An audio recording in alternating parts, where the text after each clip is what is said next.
अज जदों असीं देखते हैं पहाड़ों के उत्ते एक बड़ा बड़ा इस किस्म का समझो कि नरसंहार हो गया कुदरत वालों, बंदे ने नहीं किया। सारे ये कह रहे हैं कि बंदा जबत नहीं रहा, इस करके वापरिया है। हुण इत्थे वाहिगुरू की आग्या है, परंतु मनुख सोचन लग गया कि मैं जबत विच नहीं सा, अनुशासन विच नहीं सा, इस तरह दौड़ के इन्ने ने लोगों नहीं सी जाना चाहिए, जिस करके हादसा होया। तो अनुशासित मनुख बनना, गुरु जी कहते ये बिना सच्चार बंदा नहीं बन सकता जदों तक अनुशासन विच नहीं है। जदों तक वो अपनियां सीमावां दा उलंघन करेगा तदों तक वो ना परमात्मा की प्राप्ति कर सकता है, ना वो सुखद समाज ते एक चंगा समाज, एक सभ्यक समाज जिहड़ा उहदी सिरजना में कोई योगदान पा सकता है। सो एक बड़ी अनमोल बात सतगुरु गुरु नानक देव सच्चे पातशाह महाराज ने कही है। ਇਹਦੇ ਵਿੱਚ कुछ भी सिक्खी ਦਾ नहीं, सब कुछ मनुख ਦਾ है। ये सानू ध्यान रखना चाहिए है। ਇਹਦੇ ਵਿੱਚ सचियार सिख बनने की बात नहीं है। गुरु जी ने अपने आप नू, अपने उपदेशों नू एक कम्यूनिटी तक, कुछ लोगों तक कन्फाइन नहीं कर किया है, बल्कि उन्होंने जिहड़ी उन्हां दी सब तो कीमती चीज़ सी वो सारी मनुखता नाल संबंधित कर दी कि ये इस बाणी जिहड़ी गुरु महाराज की बाणी है या गुरु ग्रंथ साहब की बाणी है, इसका लक्ष्य केवल एक वर्ग के उत्थान वाला नहीं है, बल्कि सारी मनुखता जिहड़ी है उहदे उत्थान नूं समर्पित है। जपजी और श्री गुरु ग्रंथ साहब महाराज जी की बाणी, इसका लक्ष्य एक है सच्चा मनुख किवें घड़िया जाए। कई बार हुण भी सरदार हरिंदरपाल से कहन लगे, एक बड़ा सवाल सामने आता है कि केस रखे बिना कि क्या मुक्ति नहीं मिलती? ये बाणी च कित्थे लिखिया है? कहते बच्चे सवाल करते हैं बाणी च कित्थे रखिया है? लिखिया है कि केस रखने चाहिए ने। तो मैं बेनती की कि आप जी नूं तो पता ही है बाणी में ये चीज़ां नहीं हो सकदियां। ये सिक्खी का अनुशासन है। बाणी का यदा अध्यात्मवाद नाल, प्रभु नाल, प्रभु की प्राप्ति नाल कोई वास्ता नहीं है। इत्थे आर्गेनाइजेशन का डिसिपलिन है। किसी आर्गेनाइजेशन का डिसिपलिन गुरु ग्रंथ साहब विच नहीं है, क्योंकि किसी कम्यूनिटी का धार्मिक विधान नहीं है। ये मनुखता की चीज़ है। इसका प्रयोजन है चंगा मनुख सिरजना। बाणी केंद्रित है, एक आइडियल इंसान जिहड़ा है वो किवें बन सकता है, इस उत्ते केंद्रित है बाणी। इसे करके बाणी सर्व सांझी है।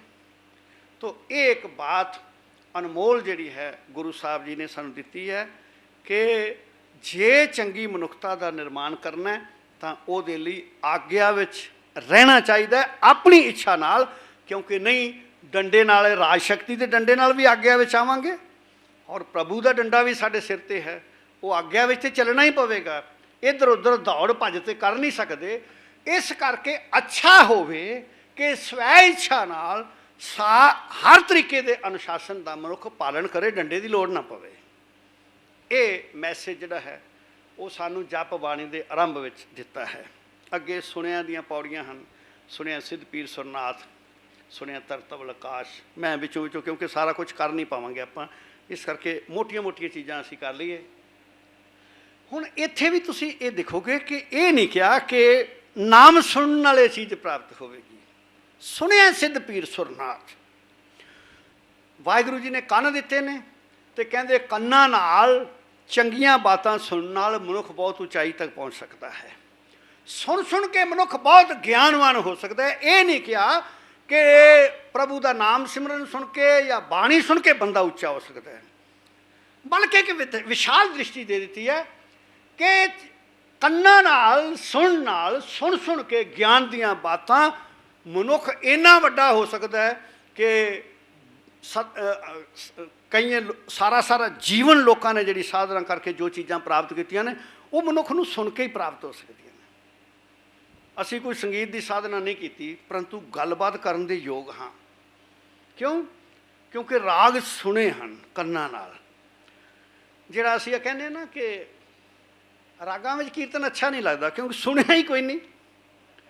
ਤੁਸੀਂ ਸੁਣ ਕੇ ਤੇ ਦੇਖੋ, ਸੁਣ ਕੇ ਦੇਖੋ ਰਾਗਾਂ ਵਿੱਚ ਕੀਰਤਨ। ਚੰਗੀ ਗੱਲ ਸੁਣਨ ਵਾਸਤੇ ਤੇ ਮਨ ਮਾਰਨਾ ਪਏਗਾ, ਮਨ ਨੂੰ ਤੇ ਸਮਝਾਉਣਾ ਪਵੇਗਾ ਕਿ ਚੰਗੀ ਆਵਾਜ਼ ਸੁਣੀ ਜਾਏ। ਤੁਸੀਂ ਸੁਣ ਕੇ ਦੇਖੋ, ਜਦੋਂ ਤੁਸੀਂ ਸੁਣੋਗੇ ਫਿਰ ਤੁਸੀਂ ਇਹ ਕਹੋਗੇ ਬਾਅਦ ਵਿੱਚ ਕਿ ਹੁਣ ਆਹ ਜਿਹੜਾ ਫਿਲਮੀ ਤਰਜ਼ਾਂ ਵਾਲਾ ਕੀਰਤਨ ਹੈ ਇਹ ਤਾਂ ਬਿਲਕੁਲ ਹੀ ਅੱਛਾ ਨਹੀਂ ਲੱਗਦਾ। ਸਾਡੇ ਕੋਲ ਇੱਕ ਪੁਰਾਣੀ ਰਿਕਾਰਡਿੰਗ ਭਾਈ ਧਰਮ ਸਿੰਘ ਜ਼ਖਮੀ ਜੀ ਦੀ ਹੁੰਦੀ ਸੀ। ਉਹ ਰਿਕਾਰਡਿੰਗ ਵੀ ਬੜੀ ਕਿਸੇ ਉਸ ਵੇਲੇ ਦੇ ਸਾਧਨ ਹੀ ਇਹੋ ਜਿਹੇ ਸਨ, ਕੋਈ ਬਹੁਤ। ਹੁਣ ਡਿਜੀਟਲ ਰਿਕਾਰਡਿੰਗ ਆਉਂਦੀ ਹੈ, ਬੜੀ ਕਲੈਰਿਟੀ ਹੈ, ਇੰਸਟਰੂਮੈਂਟ ਜਿਹੜੇ ਨੇ ਉਹ ਬੜੇ ਰਿਫਾਈਨਡ ਇੰਸਟਰੂਮੈਂਟ ਅਸੀਂ ਵਰਤਦੇ ਹਾਂ।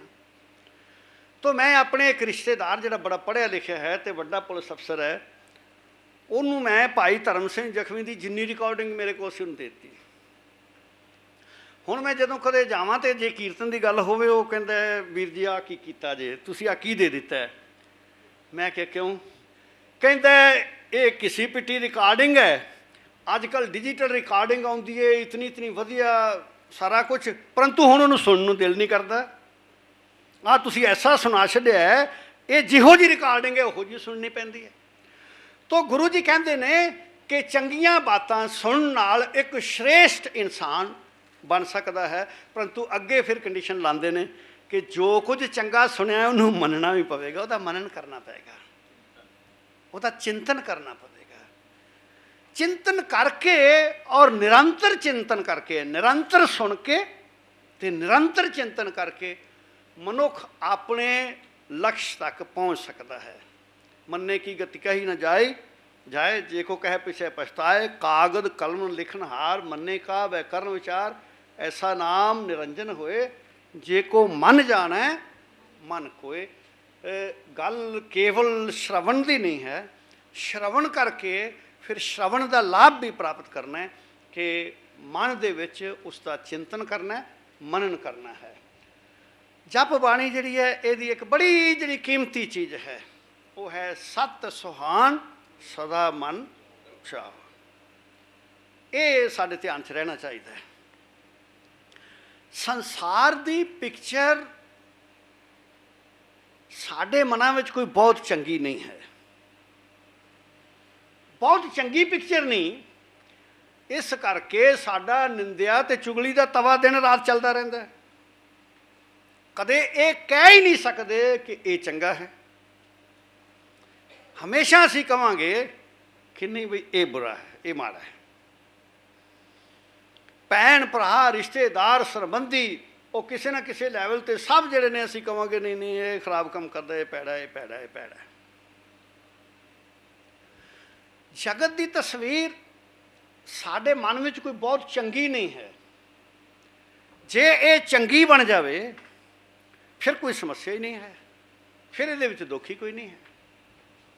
ਸਾਨੂੰ ਇਹ ਹੀ ਲੱਗਦਾ ਕਿ ਸੰਸਾਰ ਝੂਠ ਦਾ ਭਰਿਆ, ਸੰਸਾਰ ਦੁੱਖਾਂ ਦਾ ਘਰ ਹੈ, ਬੰਦਾ ਜੰਮਦਾ ਦੁੱਖ ਨਾਲ ਹੈ ਅਤੇ ਮਰਦਾ ਦੁੱਖ ਨਾਲ ਹੈ। ਇਹ ਇੱਕ ਮੋਟੀ ਜਿਹੀ ਤਸਵੀਰ ਹੈ ਸਾਡੇ। ਥੋੜ੍ਹਾ ਜਿਹਾ ਸਵਾਲ ਤੁਹਾਡੇ ਮਨ 'ਚ ਇਹ ਉੱਠ ਸਕਦਾ ਹੈ ਕਿ ਗੁਰੂ ਜੀ ਵੀ ਕਹਿੰਦੇ ਨੇ ਵੀ ਇਹ ਮਾਇਆ ਹੈ ਚਾਰੇ ਪਾਸੇ, ਔਰ ਫਿਰ ਨਾਸ਼ਵੰਤ ਹੈ, ਇੱਥੇ ਦੁੱਖ ਹਨ।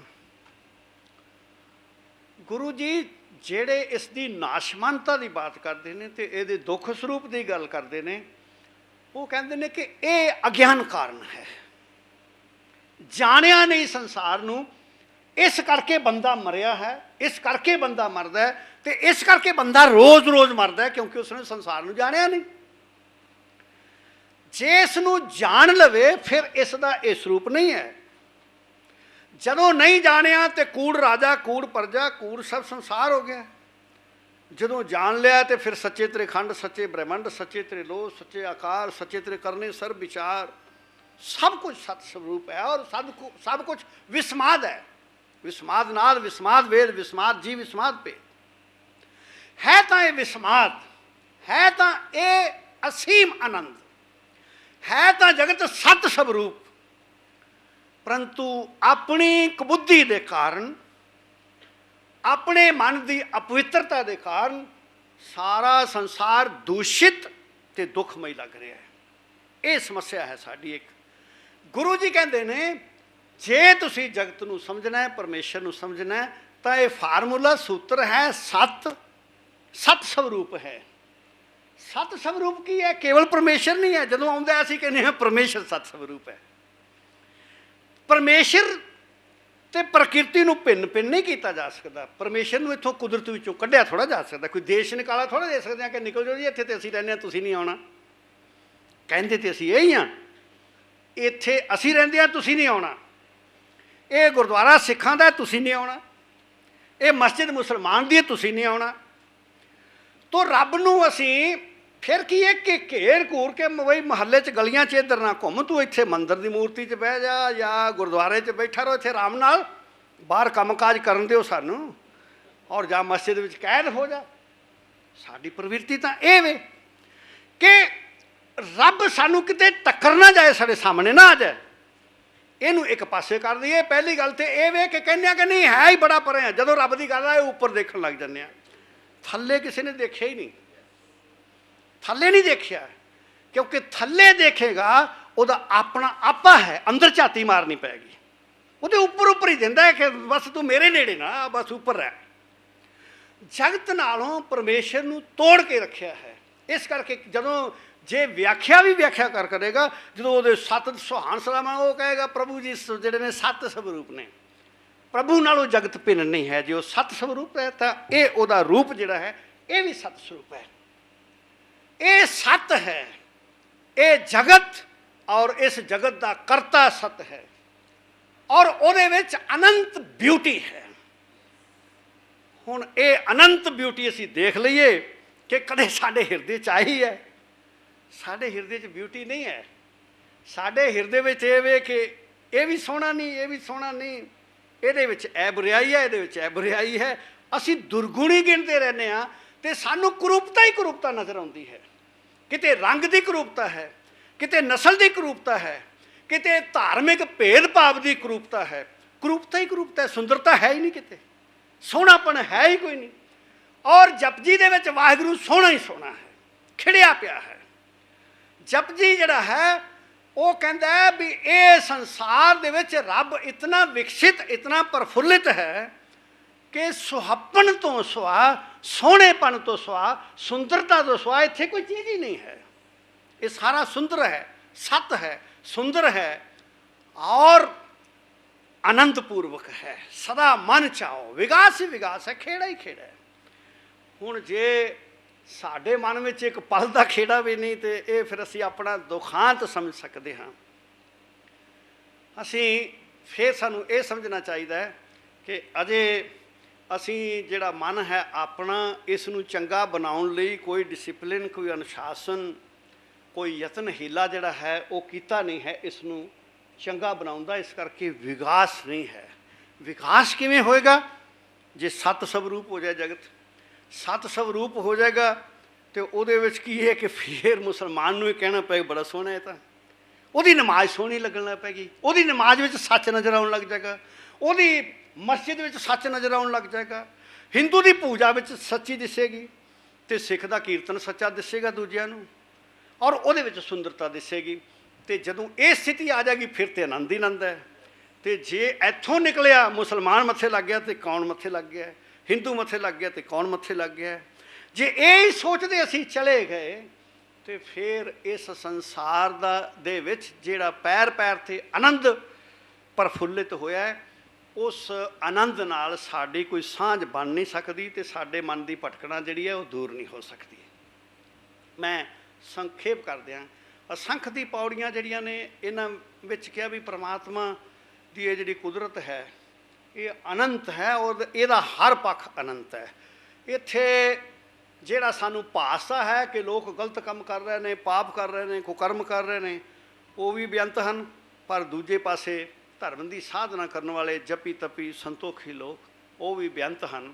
ਇਹ ਕੁਦਰਤ ਦਾ ਖਿਲਾਰਾ ਜਿਹੜਾ ਹੈ, ਇਸ ਦੀ ਖੂਬਸੂਰਤੀ ਵੱਧ ਤੋਂ ਵੱਧ ਪ੍ਰਗਟ ਕਰਨ ਵਾਸਤੇ ਪਰਮੇਸ਼ਰ ਨੇ ਇਸ ਵਿੱਚ ਅਨੰਤਤਾ ਦਾ, ਇਹਦੇ ਵਿੱਚ ਬੇਅੰਤਤਾ ਦਾ ਗੁਣ ਰੱਖਿਆ ਹੋਇਆ ਹੈ ਕਿ ਕੋਈ ਚੀਜ਼ ਇੱਕ ਦੂਜੀ ਨਾਲ ਮਿਲਦੀ ਨਹੀਂ, ਤਾਂ ਕਿ ਉਸ ਵਾਹਿਗੁਰੂ ਦਾ ਜਿਹੜਾ ਖੇੜਾ ਹੈ, ਵਿਕਾਸ ਹੈ, ਉਹਦੇ ਨਾਨਾ ਰੂਪ ਨੇ, ਉਹਨਾਂ ਨੂੰ ਵੇਖ ਕੇ ਆਨੰਦ ਆਵੇ। ਜਿਵੇਂ ਕਿਸੇ ਅਸੀਂ ਫੁੱਲਾਂ ਦਾ ਕੋਈ ਉਹ एक बगीचा जिहड़ा उहदे विच जे कोई तरह के फुल ला दईए बहुत सारे, तो असीं कहांगे ये तो जंगल जिहा बनाता है। तो जे उहदे च नाना तरह के फुल लांदे हाँ, क्योंकि सानू नाना भांत के फुल चंगे लगते हैं। हुण वाहिगुरू जी के फुल नाना भांत के लाए सानू चंगे नहीं लगते। गुरु जी कहते हैं ये नाना प्रकार की फुलवाड़ी जिहड़ी परमेश्वर की है, ये उसने कुदरत विच सुंदरता भरन वास्ते इसनूं ये नानात्व का गुण दिता है। तो लास्ट में आइए समझ। हाँ, जप बाणी दे शुरू में सचियार बनने की बात सी, ते जप बाणी का जिहड़ा अंत है वो सानू सचखंड तक लै जाता है। खंड का अर्थ हुंदा टुकड़ा, टुकड़ा खेतर, 9 खंड धरती दे असीं कहंदे सी, 9 भाग। हुण सचखंड कोई ऐसी काल्पनिक धरती नहीं हो सकती जिथे कोई परमेश्वर जिहड़ा इकल्ला बैठा होवे ते उत्थों सारा राज काज चलाई जावे अपना। ऐसा कोई टुकड़ा नहीं हो सकता, क्योंकि जे किसी ऐसी एक पर्टिकुलर जगह ते परमेश्वर बैठा है फिर तो वो उत्थे कैद हो गया, वो साडे वर्गा हो गया। एक धरती ते असीं बैठे हैं, एक तो वो बैठा है, साडे ते उहदे च कोई बहुता फर्क तो रह नहीं जाएगा। वाहिगुरू तो खंडा ब्रह्मंडा का स्वामी है और हर जगह ते हर जर्रे जर्रे के अंदर विद्यमान है। इस करके सचखंड का संबंध सचखंड नूं इस तरह सोच लेना जिवें असीं हुण पहला जिहड़े सुखासन स्थान लिखते होंदे सी, हुण लिख दिंदे सचखंड। जिथे सुखासन कर देना वो सचखंड, ये सचखंड है। पहला ये दसो कि प्रकाश सच नूं फैलांदा है कि सुखासन सच नूं फैलांदा है? गुरु जी का प्रकाश करिए तो सत प्रगट हुंदा है। प्रकाश करन दा ते मतलब है ना सत का प्रकाश। तो जो सुखासन करिए फिर वो सचखंड तो वो है जिथे महाराज जी अपने बैठे अपने बचन सुना रहे हैं सानू जिस गद्दी के उत्ते, तो फिर तो सचखंड वो होना चाहिए। जिथे सुखासन कर दईए उथे सचखंड किवें होएगा? चंगा सचखंड तो वो है। सो ये असी काल्पनिक दियां चीज़ां और फजूल किस्म दियां पवित्रतावां जोड़ दिंदे आं ग्रंथां नाल, धर्म नाल, ते तां कि धर्म दियां चंगियाइयां सानूं सुणनियां ना पैण ते उन्हां ते चलना ना पवे। सुणनियां पैणगियां, चलना भी पवेगा। तो सचखंड मनुख की स्थिति है, ये ध्यान रखना है। मनुख नूं वो जिहड़ा वाहिगुरू है सचखंड विच वसन का भाव की है? जदों हिरदा ही सच बन गया, खंड हो गया ना। ये एक हिरदा एक खंड है, क्योंकि मेरा हिरदा इन्हां दा हिरदा वाहिगुरू जी ने विभाजन किया होया है। हालांकि जदों सचखंड में प्रवेश करेगा तो सारे हिरदे एको नज़र आउणगे, परंतु हिरदे उहदे च प्रकाश होएगा ना, जे दूजे दे हिरदे च प्रकाश नहीं है। इस करके सचखंड अपना हिरदा है। जदों ये हिरदा सत स्वरूप हो गया तो फिर समझो कि सचखंड विच बंदा प्रवेश कर गया जिथे सिर्फ वाहिगुरू का प्रकाश है। और जिहड़ियां अगे बातां लिखियां ने, तिथे भगत वसे के लोग करे नन सच्चा मन सोए, उन्होंने अपने अंदर ही अनंत भगती के प्रवाह ते अनंत भगत नज़र आते हैं। नानात्व नज़र आउण लग जाता है भगती साधना में भी उसनूं, और वो अपने अंदर ही नज़र आउण लग जाता। ये सचखंड की स्थिति प्राप्त करने वास्ते गुरु जी ने कहा कि ये वाहिगुरू जिहड़ा है, जो परमेश्वर है, उसने जिहड़ा ये जगत बनाया है, ये जगत एक धर्मसाल है। धर्मसाल दियां कुछ बुनियादी चीज़ां हुंदियां ने कि एक तो लोक भलाई वास्ते धर्मशाला बनाई जाती है, जिथे कुछ लोग अपने सहयोग नाल, एक दूजे के सहयोग नाल धर्मसाल का प्रबंध करते हैं कि इत्थे कोई आए जाए उसनूं रहन लई फ्री जगह मिल जाए, कोई भोजन की व्यवस्था कर दी जाए, कोई स्नान पानी की व्यवस्था कर दी जाए। गुरु जी कहते हैं, हे मनुख ये देख, ये धरती धर्मसाल तेरे वास्ते वाहिगुरू जी ने बनाई है। ਔਰ ਇਹ ਧਰਮਸ਼ਾਲਾ, ਅਸੀਂ ਜਦੋਂ ਕਿਸੇ ਧਰਮਸ਼ਾਲਾ ਦਾ ਸਾਡੇ ਮਨ ਵਿੱਚ ਕੋਈ ਬਹੁਤ ਚੰਗਾ ਪ੍ਰਭਾਵ ਨਹੀਂ ਹੁੰਦਾ। ਗੁਰਦੁਆਰੇ ਦੀ ਰਿਹਾਇਸ਼ ਵਿੱਚ ਅਸੀਂ ਉਦੋਂ ਹੀ ਰਹਿੰਦੇ ਹਾਂ ਵੀ ਜਦੋਂ ਸਾਨੂੰ ਲੱਗਦਾ ਵੀ ਹੋਟਲ ਦਾ ਕਿਰਾਇਆ ਜ਼ਿਆਦਾ, ਚਲੋ ਇੱਥੇ ਰਾਤ ਕੱਟ ਲਈ। ਕਿਉਂਕਿ ਸਾਨੂੰ ਇਹ ਲੱਗਦਾ ਵੀ ਚਾਦਰਾਂ ਵੀ ਗੰਦੀਆਂ ਹੋ ਸਕਦੀਆਂ ਨੇ, ਕਿਉਂਕਿ ਇੱਕ ਮਜਬੂਰੀ ਜੀ ਵਿੱਚ ਧਰਮ ਦੇ ਕੰਮ ਕਰੀਦੇ ਨੇ ਨਾ। ਇਸ ਕਰਕੇ ਗੁਰੂ ਗ੍ਰੰਥ ਸਾਹਿਬ ਦੇ ਉੱਪਰ ਚੰਗਾ ਰੁਮਾਲ ਚੜ੍ਹਾ ਦਿੰਦੇ ਹਾਂ, ਥੱਲੇ ਕਦੇ ਧਿਆਨ ਵੀ ਨਹੀਂ ਮਾਰਿਆ ਗੱਦੇ ਕਿਹੋ ਜਿਹੇ ਹਨ, ਥੱਲੇ ਕਿਹੋ ਜਿਹਾ ਵਸਤਰ ਹੈ, ਪਿਆਰ ਹੋਵੇ ਉਹਦੇ ਤੋਂ ਕੀ ਲੈਣਾ। ਤੋ ਧਰਮ ਕਰਮ ਜਿਹੜਾ ਅਸੀਂ ਜਿਹੜਾ ਧਰਮ ਕਰਮ ਕਰਦੇ ਹਾਂ ਉਹ ਇੱਕ ਫਾਰਮੈਲਿਟੀ ਹੁੰਦਾ ਹੈ। ਗੁਰੂ ਜੀ ਕਹਿੰਦੇ ਨੇ ਵੇਖ ਵਾਹਿਗੁਰੂ ਜੀ ਨੇ ਧਰਮਸ਼ਾਲ ਤੇਰੇ ਵਰਗੀ ਨਹੀਂ ਬਣਾਈ, ਉਹਨਾਂ ਤੇ ਬਣਾਇਆ, ਰਾਤਾਂ ਬਣਾਈਆਂ ਨੇ ਤੇਰੇ ਸੌਣ ਵਾਸਤੇ। ਹੁਣ ਨੀਂਦ ਦਾ ਸੁੱਖ ਜਿਹੜਾ ਹੈ ਕਿੰਨਾ ਕੁ ਹੈ, ਇਹ ਜਰਾ ਇਹ ਕਿਤੇ 2 ਦਿਨ ਉਨੀਂਦਰੇ ਰਹਿਣਾ ਪਏ ਫਿਰ ਪਤਾ ਲੱਗੇ ਕਿ ਨੀਂਦ ਦਾ ਸੁੱਖ ਕਿਤਨਾ ਹੈ, ਔਰ ਰਾਤ ਕਿਤਨੀ ਕੀਮਤੀ ਹੈ। ਰਾਤਾਂ ਬਣਾਈਆਂ ਨੇ, ਰੁੱਤਾਂ ਬਣਾਈਆਂ ਨੇ, ਕਿਤੇ ਬਸੰਤ ਗਾ, ਕਿਤੇ ਮਲਹਾਰ ਗਾ, ਕਿਤੇ ਸਰਦੀ ਦੇ ਰਾਗ ਗਾ, ਕਿਤੇ ਸਰਦੀ ਦਾ ਆਨੰਦ ਹੈ, ਮੂੰਗਫਲੀਆਂ ਛਕੋ, ਵਸਤਰ ਪਹਿਨੋ ਉਹਨਾਂ ਦਾ ਆਨੰਦ ਹੈ, ਗਰਮ ਕੱਪੜੇ ਪਾਓ, ਰਜਾਈ ਲਵੋ, ਕਿਤਨਾ ਆਨੰਦ ਹੈ। ਫਿਰ ਇਸ ਰਜਾਈਆਂ ਨੂੰ ਲਾਹਣ ਦਾ ਫਿਰ ਆਨੰਦ ਹੈ, ਕਿਤਨਾ ਆਨੰਦ ਬਖੇਰਿਆ ਵਾਹਿਗੁਰੂ ਜੀ ਨੇ। ਬਸੰਤ ਆਉਂਦਾ ਤੇ ਲਓ ਜੀ ਪਾਲਾ ਉੱਡ ਗਿਆ, ਖਤਮ ਹੋ ਗਿਆ, ਬੜਾ ਆਨੰਦ ਹੈ। ਇਹ ਰੁੱਤਾਂ ਬਣਾਈਆਂ ਨੇ ਵਾਹਿਗੁਰੂ ਜੀ ਨੇ ਕਿਸ ਵਾਸਤੇ? ਸਾਡੇ ਉਪਭੋਗ ਵਾਸਤੇ, ਸਾਨੂੰ ਵੱਧ ਤੋਂ ਵੱਧ ਸੁੱਖ ਪ੍ਰਦਾਨ ਕਰਨ ਵਾਸਤੇ। ਇੱਕੋ ਜਿਹੇ ਮੌਸਮ ਵਿੱਚ ਕਿਤੇ ਐਵੇਂ ਲਾਈਫ ਜਿਹੜੀ ਹੈ ਨਾ ਉਹ ਇਸ ਤਰ੍ਹਾਂ ਨਾ ਲੱਗਣ ਲੱਗ ਜਾਵੇ, ਮੋਨੋਟੋਨਸ ਹੀ ਨਾ ਲੱਗਣ ਲੱਗ ਜਾਵੇ, ਆਨੰਦ ਬਣਿਆ ਰਹੇ। ਇਸ ਕਰਕੇ ਰੁੱਤਾਂ ਬਣਾਈਆਂ ਨੇ। ਫਿਰ ਥਿੱਤਾਂ ਤੇ ਵਾਰ ਬਣਾਏ ਨੇ ਸੁਵਿਧਾ ਵਾਸਤੇ। ਹਾਂਜੀ ਬੁੱਧਵਾਰ ਆਵਾਂਗੇ ਜੀ, ਹਾਂਜੀ ਕਿੰਨੀ ਤਰੀਕ ਨੂੰ, ਤੁਹਾਡੀ ਕਿੰਨੀ ਤਰੀਕ ਰੱਖ ਦਈਏ? ਲਓ ਜੀ ਇੰਨੀ ਤਰੀਕ ਰੱਖ ਦਿਓ, ਇਤਨੀ ਤਰੀਕ ਨੂੰ ਠੀਕ ਹੈ ਜੀ, ਇਹ ਕੰਮ ਹੋ ਜਾਏਗਾ। ਰੁੱਤਾਂ ਬਣਾਈਆਂ, ਥਿੱਤਾਂ ਬਣਾਈਆਂ, ਵਾਰ ਬਣਾਏ, ਰਾਤੀ ਰੁੱਤੀ ਥਿੱਤੀ ਵਾਰ, ਪਵਨ ਪਾਣੀ ਅਗਨੀ ਪਾਤਾਲ, ਹਵਾ ਦਿੱਤੀ, ਹਵਾ ਠੰਡੀ ਹਵਾ ਚੱਲਦੀ, ਕਿੰਨਾ ਸਵਾਦ ਆਉਂਦਾ। ਪਵਨ ਬਣਾਈ ਜਿਹਦੇ ਨਾਲ ਜਿਹੜੀ ਸਾਡੇ ਸਵਾਸਾਂ ਦਾ ਆਧਾਰ ਹੈ, ਸਾਡੇ ਜੀਵਨ ਦਾ ਆਧਾਰ ਹੈ। ਪਵਨ ਪਾਣੀ ਬਣਾਇਆ, ਅਗਨੀ ਪਾਤਾਲ, ਤੇ ਇਸ ਵਿੱਚ ਧਰਤੀ ਥਾਪ ਰੱਖੀ ਧਰਮਸ਼ਾਲ। ਇਤਨਾ ਸੁਖਦ ਵਾਤਾਵਰਨ ਬਣਾ ਕੇ ਵਾਹਿਗੁਰੂ ਜੀ ਨੇ ਧਰਤੀ ਨੂੰ ਧਰਮਸ਼ਾਲ ਬਣਾਇਆ। ਹੁਣ ਕਹਿੰਦੇ ਕਿ ਇੰਨੇ ਸੁੱਖ ਤੈਨੂੰ ਦਿੱਤੇ ਨੇ ਵਾਹਿਗੁਰੂ ਜੀ ਨੇ, ਤੇ ਫਿਰ ਵਾਹਿਗੁਰੂ ਜੀ ਚਾਹੁੰਦੇ ਕੀ ਨੇ? ਕਿ ਤੇਰੇ ਕਰਮ ਜਿਹੜੇ ਨੇ, ਇੱਥੇ ਤੂੰ ਆਇਆ ਇਸ ਧਰਮਸ਼ਾਲ ਦੇ ਵਿੱਚ, ਤੇ ਇੱਥੇ ਨੇਕ ਆਚਰਣ ਵਿਵਹਾਰ ਕਰ।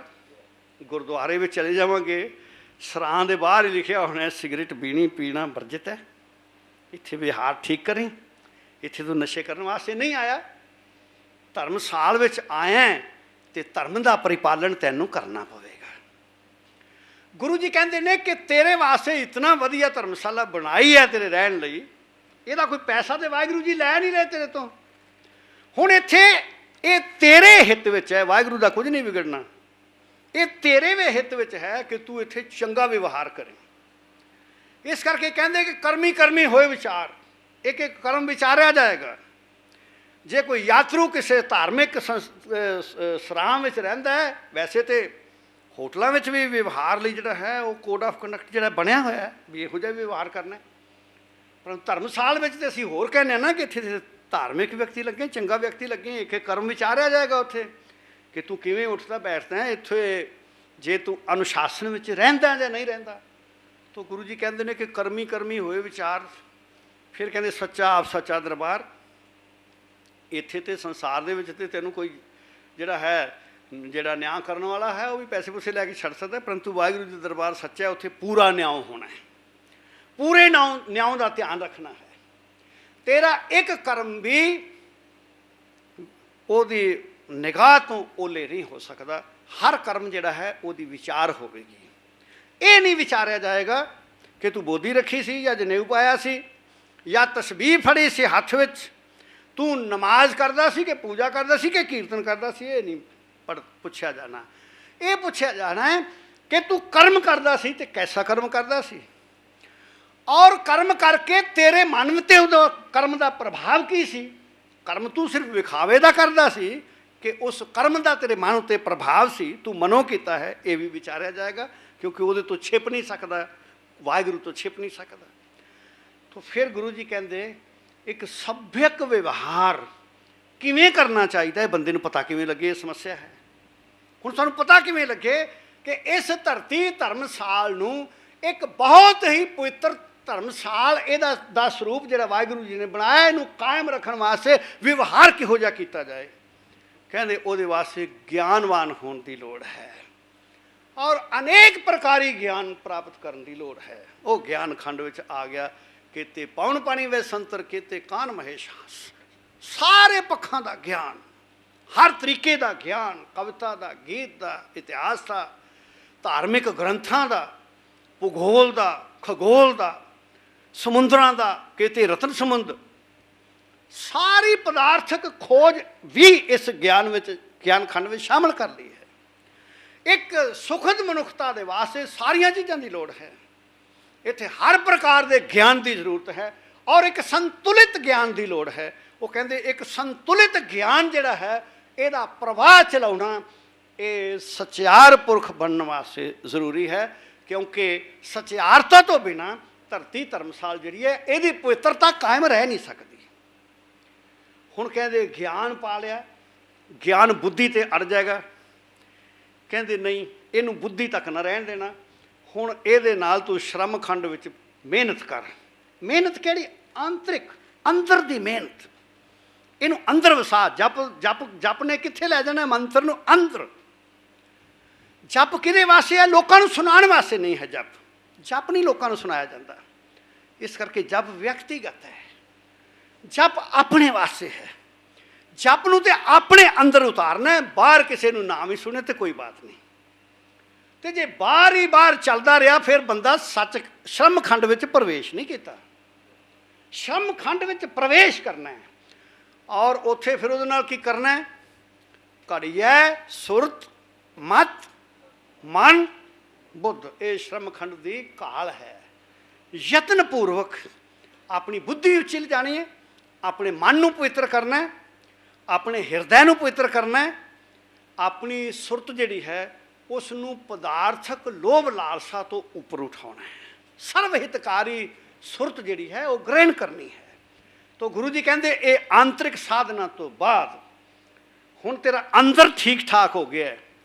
ਜੇ ਅੰਦਰ ਤੱਕ ਤੂੰ ਸੀਮਿਤ ਰਹਿ ਗਿਆ, ਫਿਰ ਤੇਰੇ ਜੀਵਨ ਦਾ ਲਾਭ ਸਮਾਜ ਨੂੰ ਕੀ ਹੋਇਆ? ਇਸ ਕਰਕੇ ਇੱਥੇ ਨਾ ਰੁਕ ਜਾ।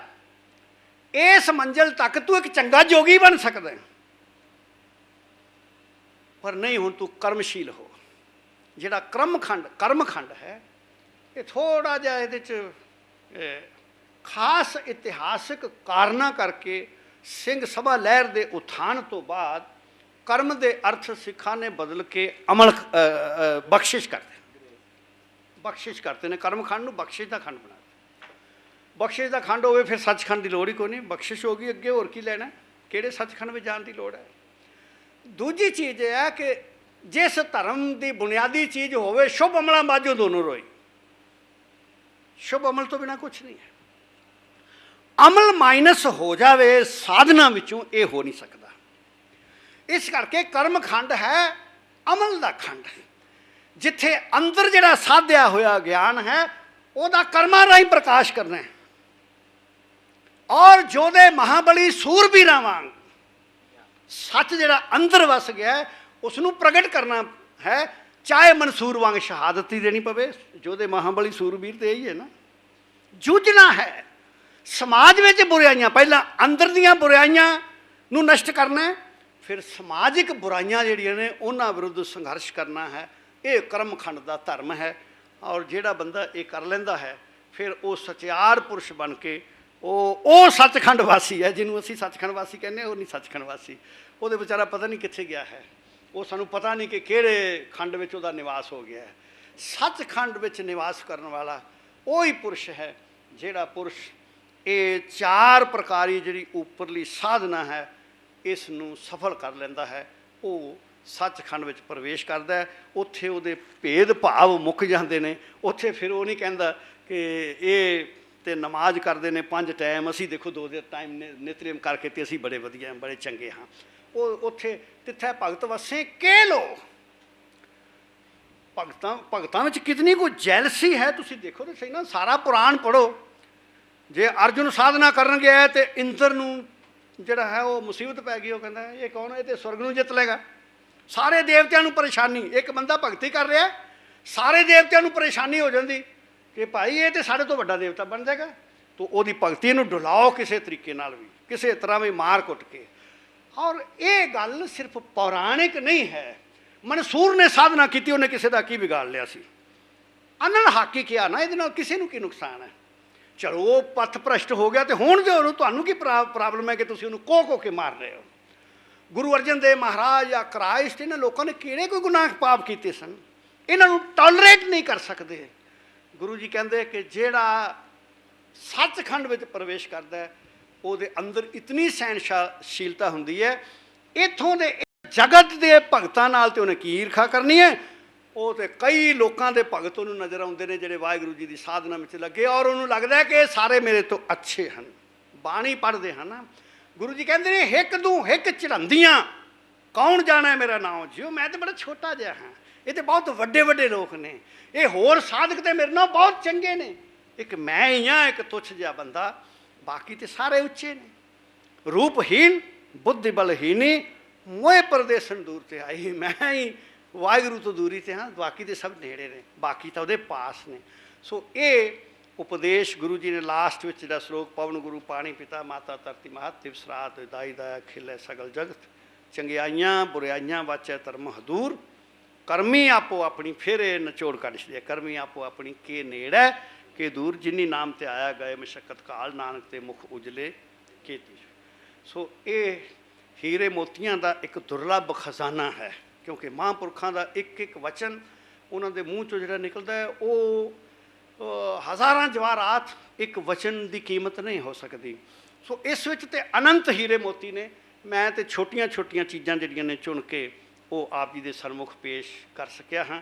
ਆਪ ਜੀ ਨੇ ਯਤਨ ਕਰਨਾ ਕਿ ਇਸ ਨੂੰ ਪੜ੍ਹ ਕੇ ਵਿਚਾਰ ਕੇ, ਇਹਦਾ ਜਪ ਕਰਕੇ, ਇਹਦਾ ਮੰਥਨ ਕਰਕੇ, ਇਹ ਧਿਆਨ ਰੱਖਣਾ ਸਾਡਾ ਜਪ ਜਿਹੜਾ ਮੰਥਨ ਹੈ, ਤਾਂ ਇਹਦਾ ਮੰਥਨ ਕਰਕੇ ਫਿਰ ਆਪਣੇ ਹਿਰਦੇ 'ਚ ਵਸਾ ਕੇ ਫਿਰ ਆਪ ਜੀ ਨੂੰ ਲੱਗੇਗਾ ਕਿ ਇਹ ਕਿਤਨਾ ਕੀਮਤੀ ਹੈ। ਮੈਂ ਤਾਂ ਸਿਰਫ ਇਤਨਾ ਹੀ ਕਹਿ ਸਕਦਾ ਕਿ ਇਹ ਬਹੁਤ ਕੀਮਤੀ ਹੈ। ਇਤਨਾ ਕੋ ਮੇਰੀ ਬੁੱਧੀ ਨੇ ਸਿੱਖਿਆ ਹੈ, ਕੋਈ ਅਧਿਆਤਮਕ ਕੋ ਤਜਰਬੇ ਦੀ ਬਾਤ ਮੈਂ ਨਹੀਂ ਕਰਦਾ ਆਪ ਜੀ ਨਾਲ। ਬਹੁਤ ਬਹੁਤ ਧੰਨਵਾਦ। ਵਾਹਿਗੁਰੂ ਜੀ ਕਾ ਖਾਲਸਾ, ਵਾਹਿਗੁਰੂ। ਧੰਨਵਾਦ ਡਾਕਟਰ ਸਾਹਿਬ। ਜਪਜੀ ਸਾਹਿਬ ਤੇ ਭਾਵੇਂ ਮੈਂ ਸਮਝਦਾ ਕਿ ਅਸੀਂ 3 ਦਿਨ 4 ਦਿਨ ਲਗਾਤਾਰ ਇਸ ਦਾ ਜਪਜੀ ਸਾਹਿਬ ਤੇ ਅਸੀਂ ਲੈਕਚਰ ਕਰਵਾਉਣਾ ਚਾਹੀਏ ਤੇ ਡਾਕਟਰ ਸਾਹਿਬ ਕਰ ਵੀ ਸਕਦੇ ਨੇ, ਕਿਉਂਕਿ ਇਹ ਇੱਕ ਐਸਾ ਫਲਸਫਾ ਹੈ, ਇਹਨੂੰ ਕਹਿੰਦੇ ਨੇ ਕਿ ਜੀਵਨ ਦੀ ਇੱਕ ਚਿਨਕ ਹੈ, ਔਰ ਜਪਜੀ ਸਾਹਿਬ ਜੀਵਨ ਦੀ ਚਿਨਕ ਬਖਸ਼ਦਾ ਹੈ। ਜਪਜੀ ਸਾਹਿਬ ਕੁਦਰਤ ਨਾਲ ਇੱਕਮਿਕ ਹੋਣ ਦਾ ਇੱਕ ਰਸਤਾ ਹੈ। ਜਪਜੀ ਸਾਹਿਬ ਸਰੀਰਕ ਲੋੜਾਂ ਤੋਂ ਉੱਪਰ ਉੱਠ ਕੇ ਸਲੀਕਾ ਉੱਪਰ ਉੱਠਣ ਦਾ ਸਲੀਕਾ ਸਿਖਾਉਂਦਾ ਹੈ। ਕੁਦਰਤ ਅਤੇ ਕਾਦਰ ਨਾਲ ਇਕਸੁਰ ਹੋ ਕੇ ਜੀਣ ਦਾ ਸਲੀਕਾ ਦੱਸਦਾ। ਪ੍ਰੋਫੈਸਰ ਪੂਰਨ ਸਿੰਘ ਨੇ ਜਦੋਂ ਜਪਜੀ ਸਾਹਿਬ 'ਤੇ ਪੜ੍ਹਿਆ, ਔਰ ਜਪਜੀ ਸਾਹਿਬ 'ਤੇ ਉਹਨਾਂ ਨੇ ਇੱਕ ਵਾਰ ਇੱਕ ਮੀਨਿੰਗਸ ਵੀ ਉਹਦੇ ਕੀਤੇ, ਪਰ ਇੱਕ ਗੱਲ ਉਹ ਲਿਖਦੇ ਨੇ, ਉਹ ਕਹਿੰਦੇ ਨੇ ਕਿ ਜਪਜੀ ਭਾਵੇਂ ਕਿਤਨੀ ਵੀ ਜਪਜੀ ਸਾਹਿਬ ਦੀ ਵਿਆਖਿਆ ਕੀਤੀ ਜਾਵੇ, ਇਹ ਕਦੀ ਵੀ ਮੁੱਕ ਨਹੀਂ ਸਕਦੀ। ਲੱਖਾਂ ਨਵੀਆਂ ਅਤੇ ਵੱਖ-ਵੱਖ ਵਿਆਖਿਆਵਾਂ ਦੇ ਬਾਵਜੂਦ ਜਪਜੀ ਦੇ ਰੂਪ ਦੇ ਵਿੱਚ ਗੁਰੂ ਨਾਨਕ ਸਾਹਿਬ ਦੇ ਬਚਨ ਸਦਾ ਤਾਜ਼ਾ ਹਨ ਅਤੇ ਹਮੇਸ਼ਾ ਰਹਿਣਗੇ। ਸਾਡੇ ਵਿੱਚ ਕੋਈ ਵੀ ਆਪਣੇ ਦਿਲ ਦਾ ਪੈਮਾਨਾ ਪਿਆਰ ਨਾਲ, ਸੁਰਤ ਨਾਲ, ਗਿਆਨ ਨਾਲ ਜੋ ਵੀ ਉਹ ਚਾਹੇ ਉਹ ਭਰ ਸਕਦਾ ਹੈ। ਤੋ ਜਪਜੀ ਬੜੀ ਸਮਝਣ ਵਾਲੀ ਬਾਣੀ ਹੈ, ਬੜੀ ਫਿਲੋਸਫੀਕਲ ਬਾਣੀ ਹੈ, ਔਰ ਮੈਂ ਅਕਸਰ ਕਹਿਣਾ ਕਿ ਜੇ ਗੁਰੂ ਗ੍ਰੰਥ ਸਾਹਿਬ ਨੂੰ ਸਮਝਣਾ ਹੈ ਤਾਂ ਜਪਜੀ ਸਾਹਿਬ ਜਿਹੜਾ ਸਮਝ ਗਿਆ, ਮੈਂ ਸਮਝਦਾ ਪੂਰਾ ਗੁਰੂ ਗ੍ਰੰਥ ਸਾਹਿਬ ਨੂੰ ਉਹਨੂੰ ਸਮਝਣਾ ਬੜਾ ਆਸਾਨ ਹੋ ਜਾਏਗਾ। ਤੋ ਇਹ ਇੱਕ ਬੜੀ ਆਮ ਜਿਹੀ ਬਾਣੀ ਹੈ, ਜਿਹੜੀ ਮੈਂ ਨਹੀਂ ਸਮਝਦਾ ਕਿ ਕੋਈ ਸਿੱਖ ਜਾਂ ਕੋਈ ਵੀ ਜਗਿਆਸੂ ਜਪਜੀ ਤੋਂ ਜਾਣੂ ਨਾ ਹੋਵੇ। ਹਜ਼ਾਰਾਂ ਹੀ ਟੀਕੇ ਹੋਏ ਨੇ, ਭਾਵੇਂ ਖੁਸ਼ਵੰਤ ਸਿੰਘ, ਪਤਵੰਤ ਸਿੰਘ, ਵਿਨੋਬਾ ਭਾਵੇ ਦਾ ਨਾਂ ਡਾਕਟਰ ਸਾਹਿਬ ਨੇ ਲਿਆ, ਵਿਨੋਬਾ ਭਾਵੇ ਨੇ ਕੀਤਾ, ਓਸ਼ੋ ਨੇ ਕੀਤਾ, ਔਰ ਹੋਰ ਹਜ਼ਾਰਾਂ ਨੇ ਕੀਤਾ। ਹਰ ਇੱਕ ਦੀ ਆਪਣੀ ਆਪਣੇ ਦਿਮਾਗ ਨਾਲ, ਆਪਣੀ ਸੁਰ ਦੇ ਹਿਸਾਬ ਨਾਲ ਜਪਜੀ ਸਾਹਿਬ ਦੀ ਵਿਆਖਿਆ। ਹੁਣ ਟੀ ਟਾਈਮ ਹੈ ਜੀ।